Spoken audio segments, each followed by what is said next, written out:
Briefly,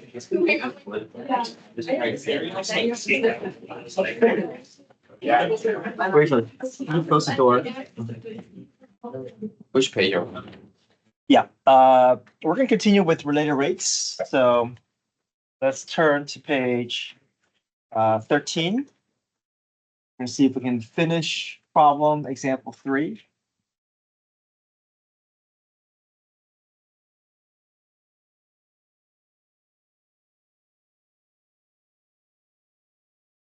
Okay, let's revisit this problem and talk about what we're able to, how far we're able to get, and see if we can finish it. So we have spherical balloon.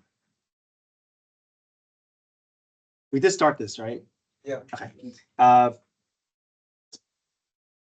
We know that volume of a sphere is 4/3 pi r cubed. We know the surface area of a sphere is 4 pi r squared. We went ahead and we found the derivative for each. We know that both will be involved. Both derivatives will be involved in our finding our solution.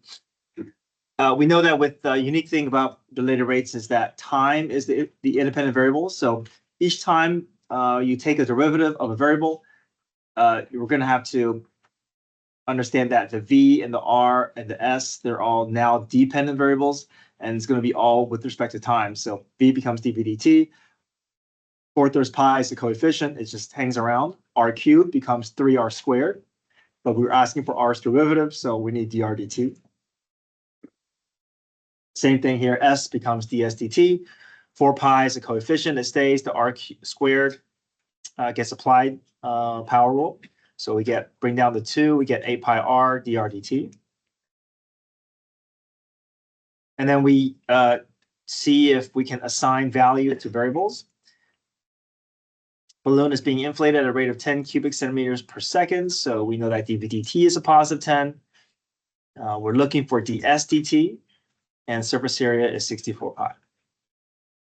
Now, we know we're looking for ds dt, but ds dt requires r and dr dt, and those information are not directly given to us. However, we do have related information. We have s, we know surface area is 64 pi. So the strategy here is if I can replace 64 pi in for s, I can solve for r. If I can solve for r, then that's one piece of the puzzle that we need. How does the dv dt equals 10 help? Well, that 10 can be plugged into that dv dt variable, and then we should have r already. Replace that r value, get to dr dt, and if we can dr dt, then we have the last piece of the puzzle, which will allow us to fully find our ds dt. And yes. What's the unit for surface area? Right. So surface area, we focus on that word area. So that second word area tells us what area is what. Yeah, squared. Right. It's 2-dimensional units. So yes, it will be centimeters squared per time units per second. Yeah. Okay. So let's finish this problem, and I'll work through it as well. See if we're able to arrive at the same answer. And you guys can use your calculators as well if you'd like.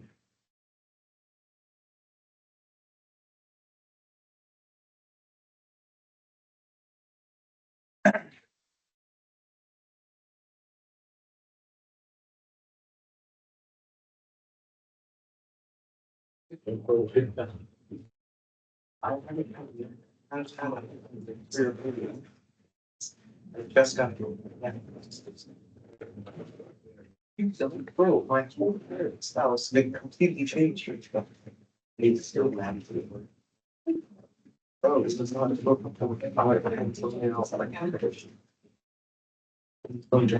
You always get better, sure. Yes.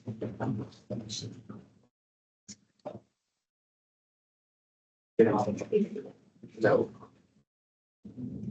Oh, look at oh, there's some I have to unbuzz this thing. This is like a borderline buzz. Okay, so I got r equals 4. Plug that 4 back into my dv dt equation. Well, now that I have 4 and my dv dt value, I can find my dr dt.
Now, if we want to solve for drdt, we have to divide both sides by 64 pi. So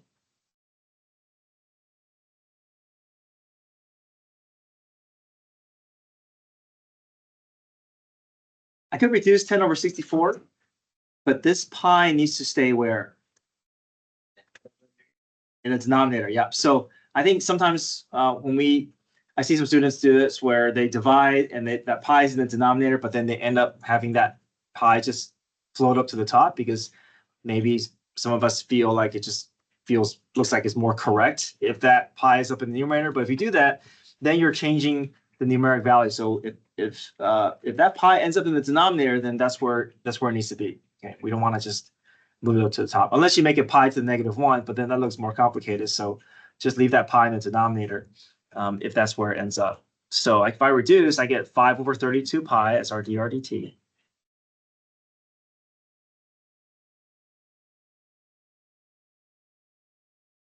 And then the last piece is trying to find dsdt. So we have our drdt, which we need.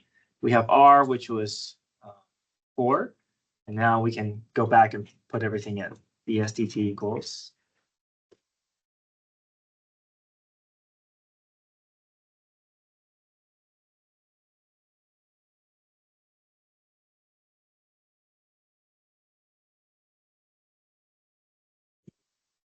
Eight times 4 pi is 32 pi. 32 pi and 32 pi, numerator denominator cancels out nicely for us. The only thing left over is 5. In our units, we look at surface area over time. So focus on that second word, surface area. Area is a 2-dimensional unit. So centimeter squared is the area, and the time is seconds, so centimeters squared per second.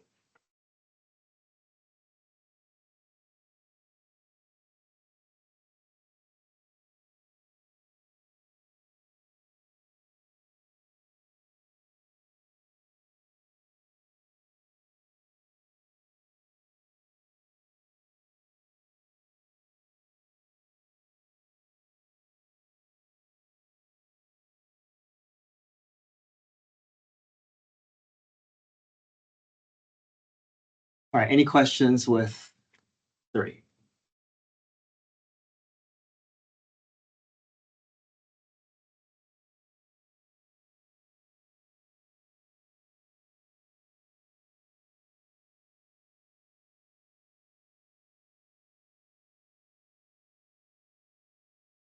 Okay, give me 1 second.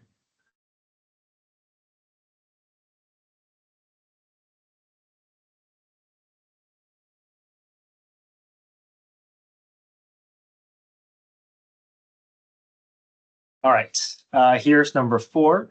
Number 4 is a Pythagorean theorem problem, but we have to kind of take the information and try to fit it into a triangle, which will be helpful for us. So here we have Joe is standing 6 miles east of Mo. So here's north, south, east, west.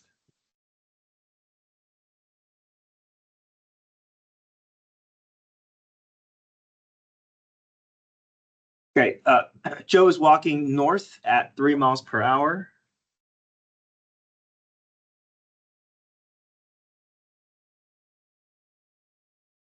And Mo is walking south at 1 mile per hour. At what rate is the distance between the two of them changing after 2 hours?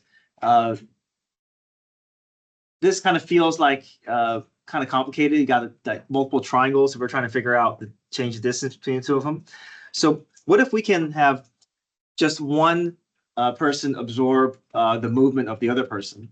So if Mo is walking 1 mile per hour south and Joe is 3 mile per hour north, what is the total rate of change per hour vertically between the two of them?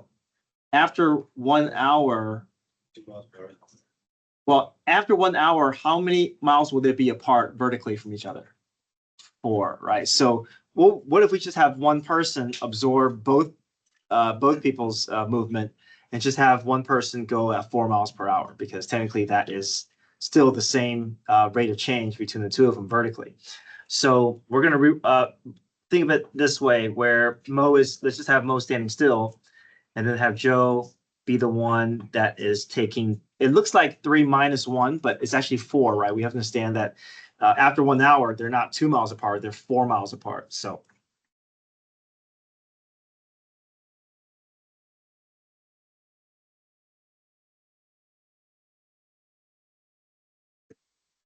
we can just try to find the rate of change between them after 2 hours. So I'll call the horizontal distance X, I'll call the vertical distance Y, and I'll refer to the hypotenuse as Z. Okay, so let's build our equation.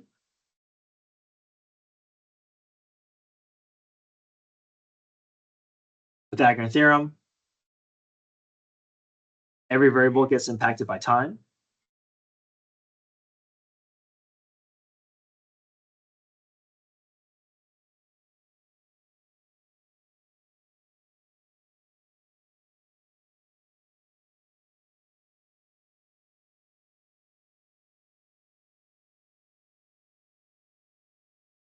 Let me list out all the variables that we have to account for.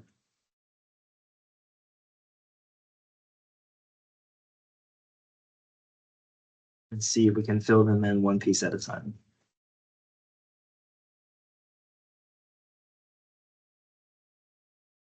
All right, X. Oh, let's see. Let's go through here. Joe is standing 6 miles straight east of Mo. What can we assign that 6 for? X. Joe walks north at 3 miles per hour, but we can just let the rate of Joe be 4 miles per hour. So we can assign 4 to what? dy dt. Okay, and what rate is the distance between the two of them changing? What are we looking for? dc dt. That's the unknown.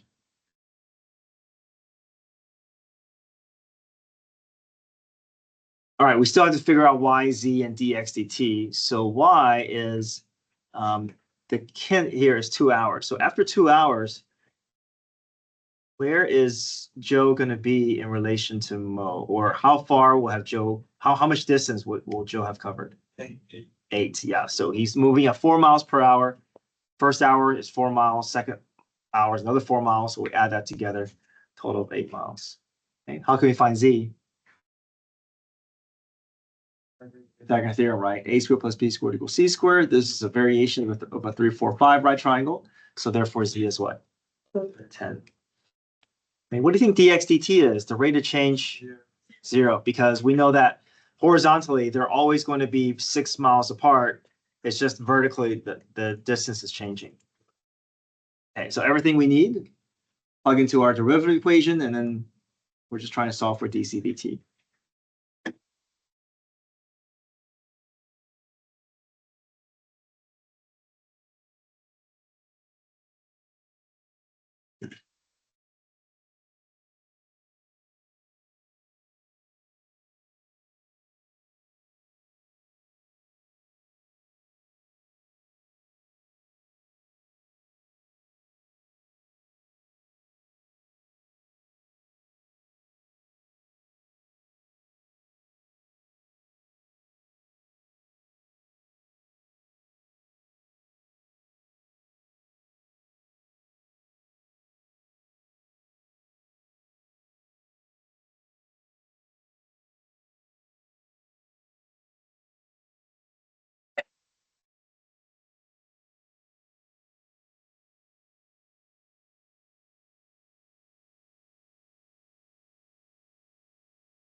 Does it make sense that our dt is going to be a positive number?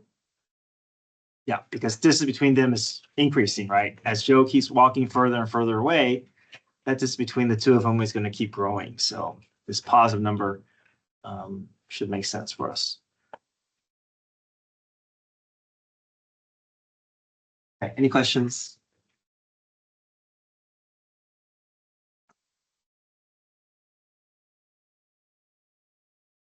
Okay, example 5. This is a cone problem. So cone problems are the most labor intensive of all related race problems. So we'll work through this. Yeah, and we'll get a chance to do multiple versions of this. So but you can I'll show you why it's going to kind of feel a little bit messier in terms of the steps that's required.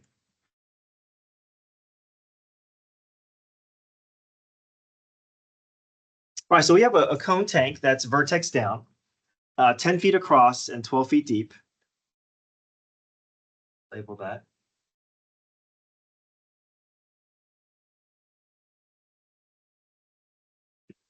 If water is flowing into the tank at a rate of 10 cubic feet per minute, so you can imagine water is coming in, find the rate of change of the depth of water when the water is 8 feet deep. So imagine there's water in here and it's getting filled up here. So do you guys see that there is a cone within a cone? You have the cone that is obviously the shape of the tank, but then the water inside the tank is also forming its own cone, right? Because of the water is just going to take the shape of whatever the container is. So we have a cone within a cone. Here's the formula for cone, which will be provided for you. Now, what's different about this volume equation compared to previous ones is that we have more than two variables. I mean, technically we have 3 variables here, but these are pretty straightforward. Also, we have enough information where we can fill out values for all the different variables. But here we have 3 variables, and we don't have all the data that we need, at least not for all 3 variables. So we want to be able to get this down to 2 variables, either just R or just H, and then we can't get rid of volume. So we need volume, but we're trying to get radius and the height of the cone kind of consolidated. So we're going to use similar triangles to rewrite the equation using less variables, because if we can find the relationship between radius and the height of the water inside the cone, then we can substitute one for the other. Okay, so I'm going to draw this vertical line here, so we can kind of see that we're just going to look at a 2-dimensional version of this. Do you see how we can kind of form a triangle within a triangle here?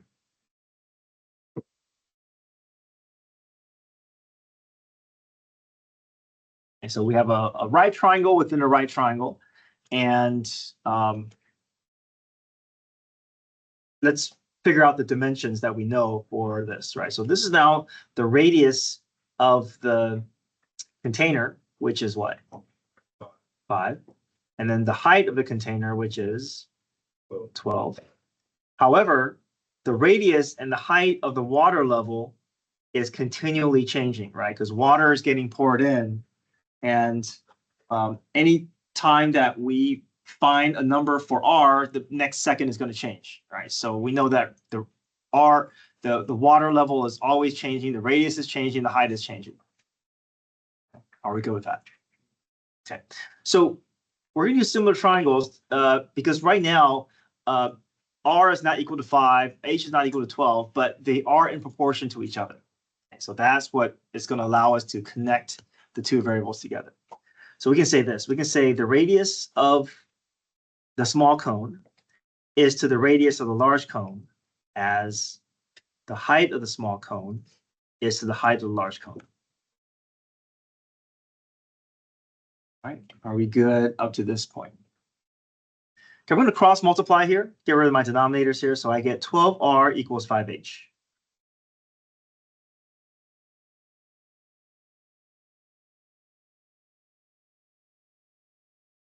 I don't know yet which variable to solve for. I could solve for R, I could solve for H. Technically, we can do it from both perspectives, but I'm going to choose the path that will get us to our answer faster. Okay. So we still need to gather some information before we can decide which equation to solve for, and then which variable to solve for and which variable to replace. Okay, so I'm going to take a pause here and go back to the plugging in once we have more information. Let's go back to the problem and see if we can assign some values to variables here. We have a cone tank that is 10 feet across, 12 feet deep. We already have that data. If water is flowing into the tank at a rate of 10 cubic feet per minute, what is that associated with? dV dt, okay, because you see cubic feet per minute. Positive or negative? Positive, because the volume inside the tank continues to grow.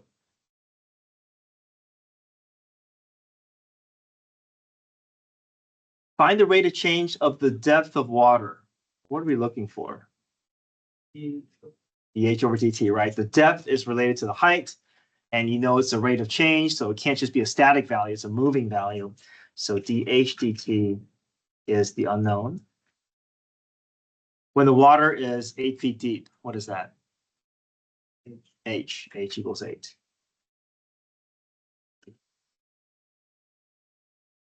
Now we have dV dt, we're looking for dH dt, we're given the H value, and because of the fact that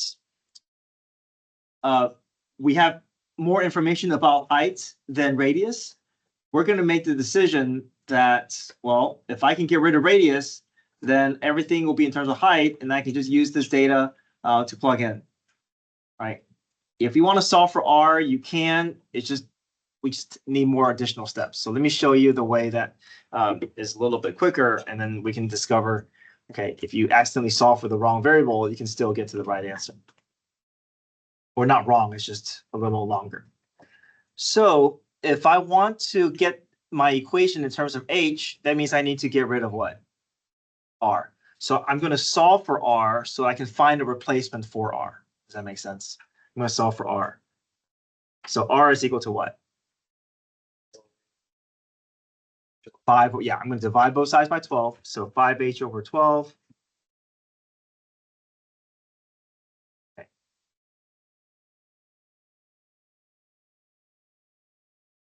So now I'm going to take this and put it into my volume equation, because I'm trying to get my volume equation with the radius in terms of height so that I can have an easier time with my derivative rather than having to go through the product rule.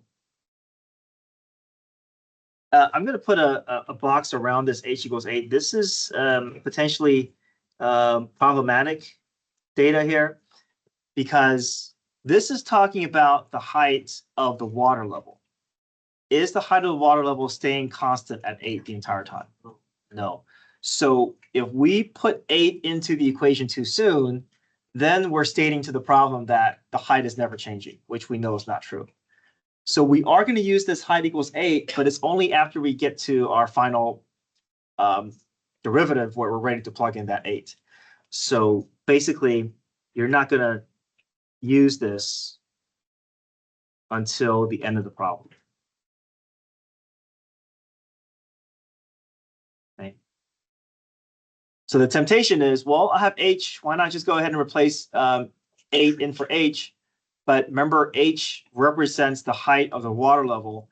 And if we don't let it stay as a variable, then it's going to mess up the problem, because we know that as water is coming in, that height is only going to stay 8 for that moment in time.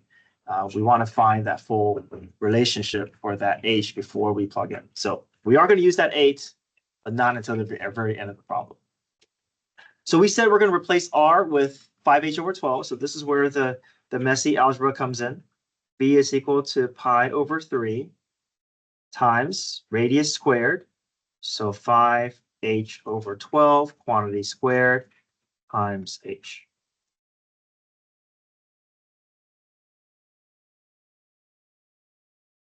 Right. Everything is in terms of h. We're making progress in terms of we've got rid of r so that when we do our derivative, that all the data that we need is ready for us to use. Okay, are we good up to this point? Next thing is we are going to find the derivative, but not yet. Okay, if you find the derivative at this point, you're making it hard on yourself because then you're having to go through product and chain rule, and there's no need to do that if we can just clean this up and just rely on power rule alone. So let's continue cleaning up. So don't find the derivative too soon. What gets squared? Everything, right? The 5 gets squared, the h gets squared, the 12 gets squared.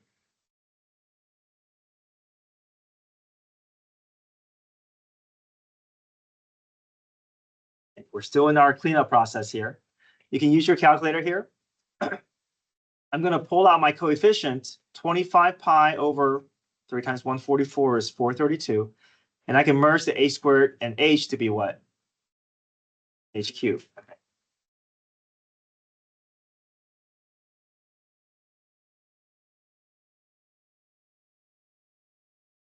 I like to leave it in this form.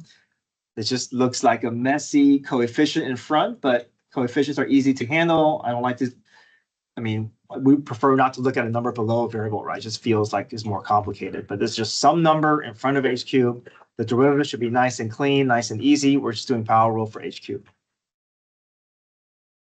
Yeah. Are we okay up to this point? Okay, so now let's find the derivative because the derivative should now be relatively easy to manage.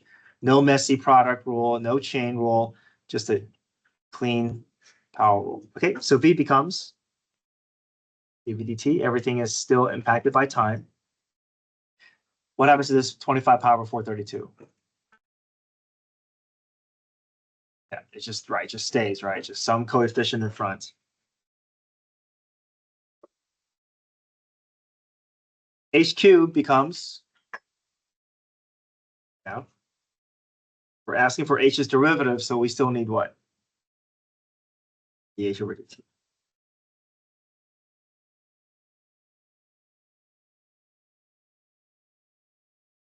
Now that you have your derivative, everything is fair game in terms of plugging in, right? So now I can decide, okay, I can replace 10 in for dv dt. I can replace h with 8. Now I can use 8. Okay, if you use 8 anytime before this, it's going to throw your answer off. So it's only meant for the end of the problem. And then we should have enough data to solve for dh dt. Right? So it's up to you. You can either plug in now, you can clean up first and then plug in. Either way, the rest is just algebra trying to get it down to dh dt.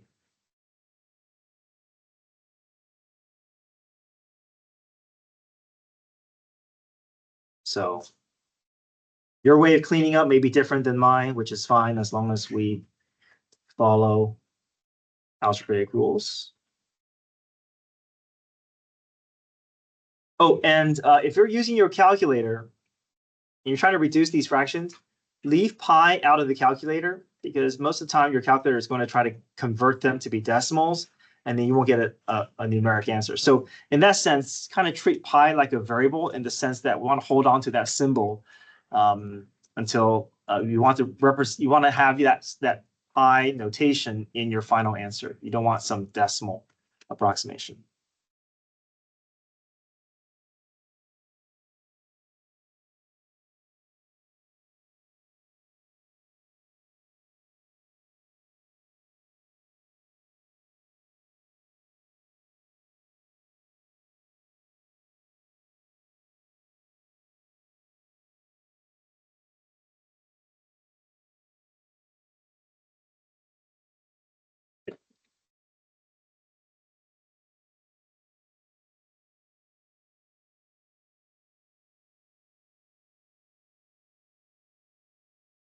Dividing by a fraction is the same thing as multiplying by the reciprocal.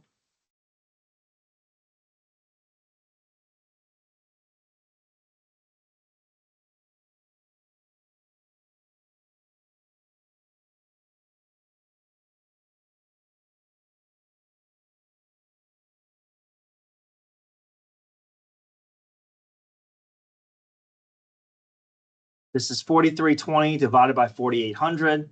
4320 divided by 4800 can reduce all the way to 9/10. I'm not going to put the pi in the calculator. I'm just going to hold on to that symbol. It ends up in the denominator, so it needs to stay in the denominator.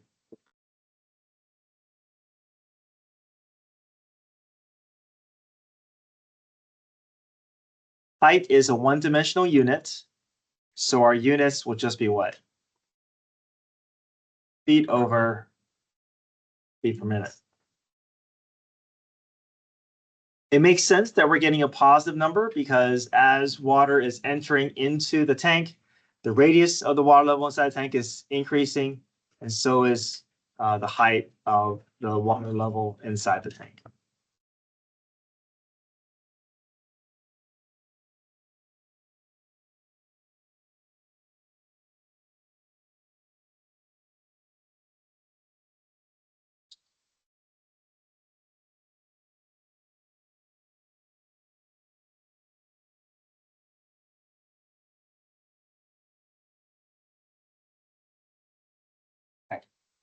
How do you guys feel about the steps? So why don't we do another one of these where I'm virtually it's going to be the almost the same, virtually the same process, just different numbers. Can we step through each of these steps to see if it all makes sense? So if you guys turn to page 15.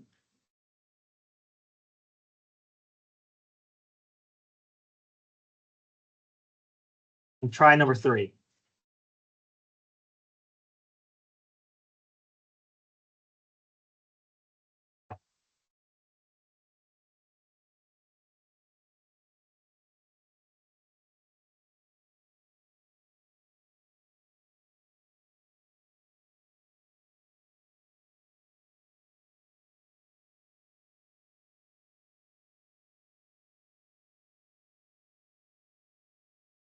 So I'll work the problem the same times that you guys do, so you guys can kind of check each other's work.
We do have a little bit of conflicting data here. We have dRdt, but they gave us H. So then we're asking, wait, do we try to get rid of R or do we try to get rid of H? This is really the key thing here. You're looking for dRdt because it's asking for the rate of change of the radius of the water level. So let that be your guiding thing, right? So if you want dRdt to show up, it'll be easier for dRdt to show up if if you're working with R, right? Because R will naturally turn into dRdt once we find the derivative. So then what to do with this H? We'll handle this at the end. Okay, so we can convert H into R. So this is an indirect data that we can use, but at the beginning of this problem here, we know that we want to target radius, which means we would like to get the H replaced. Yeah. Mhm. I thought it'd be H of 20 equals R of 20. Let's wait until the last problem. Yes, you can do that to solve for R, but we want to hold on to our radius and our height variable because it is still at the beginning of the problem because the height is still changing. Yeah, no, I'm just saying you did R over 20 equals H over. Oh, sorry, did I? R over 20. Yes, because the radius of the tank is 20 and the height is 40. Okay. So the radius, small radius is to big radius as small height is to big height. Last problem, then I thought, Then I do that last one. yeah, the last one you did went across. R over 5 equals H over 12 instead of H over 5 equals R. Oh, okay, got it. So I did H Wait, you instead. did the same. Oh, Right. So yeah, it doesn't matter. You can do radius on one side and H on the other side, but yeah, the order. I messed up. I put my R and my H on different sides. Got it. Okay.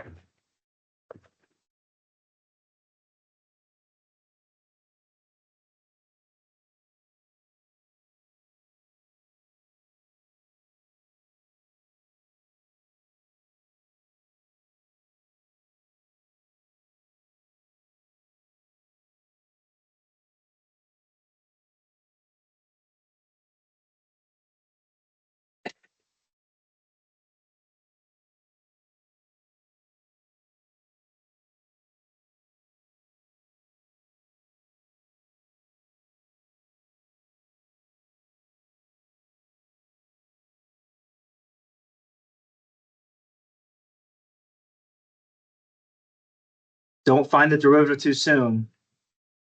Once all these derivatives should be relatively easy. So if you're having to do a messy product chain rule, that means you didn't go far enough in terms of your cleanup.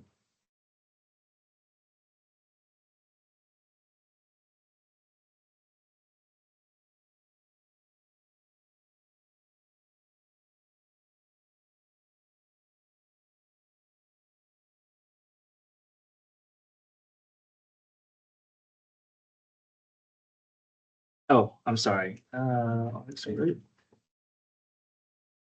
Sorry, my bad. I wanted to solve for. Yeah, my bad. I solved for the wrong variable this time.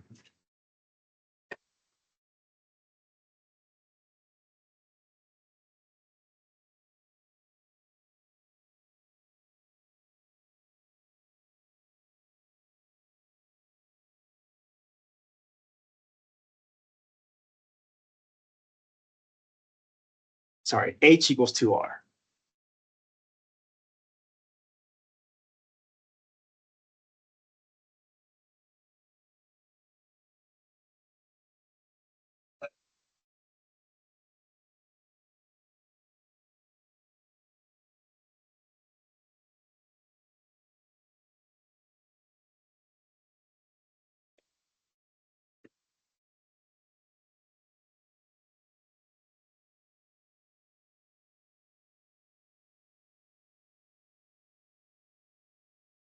So now that I'm gotten it all the way down to v equals 2 pi over 3 r cubed, my derivative should be nice and clean, just straightforward power rule.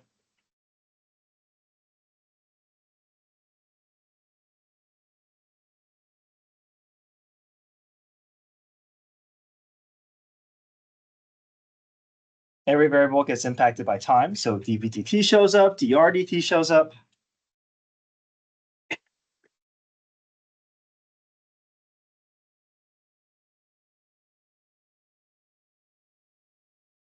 Now we want to look for data to plug in to solve for dv/dt.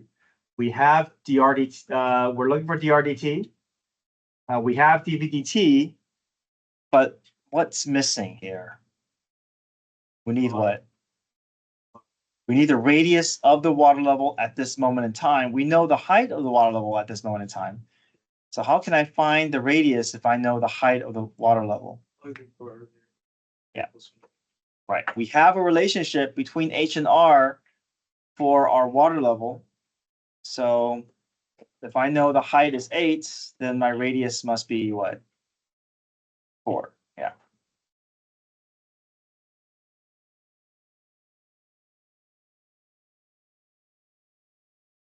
Okay.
Okay, so tomorrow we'll continue looking at more variations of related rates, but check your calendar for your homework. Okay, and then we'll pick up tomorrow. All right, come get your phones.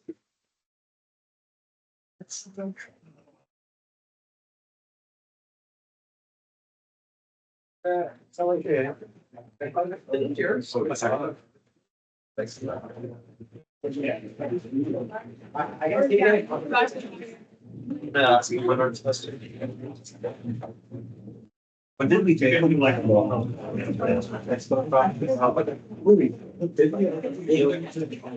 when did we take it? Still at one of the. You're in a different class. We did a like. Yeah, but it was nice. Yeah.